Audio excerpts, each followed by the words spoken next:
Pančevo, une ville de 120 000 habitants à une demi-heure de Belgrade. Désignée ville la plus polluée d'Europe par les médias internationaux, la commune subit les émissions de ses usines pétrochimiques. Si les Pančevacs notent une amélioration de la qualité de l'air, ils estiment que l'action des pouvoirs publics reste insuffisante. Tout ce que nous savons sur la qualité de l'air, nous l'apprenons par les médias. Nous avons quelques sites web pour nous informer sur la qualité de l'air. C'est vrai qu'il est mauvais, notamment dans cette partie de la ville près de la rivière. Et qu'est-ce qu'on y peut? La pollution était catastrophique il y a quelques années. C'était la pire en Serbie. Le gros problème, c'est les usines. Et le gouvernement ne fait pas grand-chose. La municipalité a pourtant pris les devants.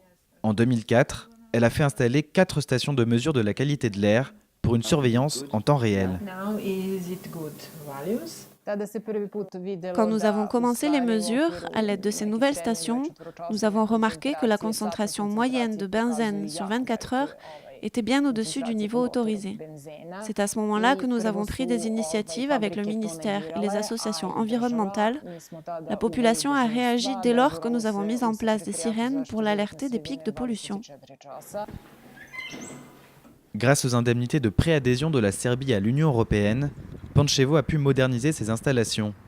Un processus qui doit être poursuivi en vue d'une intégration.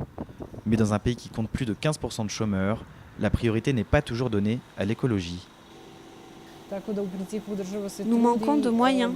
Nous ne sommes pas un pays riche, donc quand l'État doit choisir entre des mesures sociales ou écologiques, il privilégie souvent le social. D'année en année, le ciel de Pančevo semble s'éclaircir. Les avancées de la ville en lien avec l'industrie pétrochimique ont même été intégrées à la loi serbe en 2008. Un pas vers la mise en conformité avec l'Union européenne.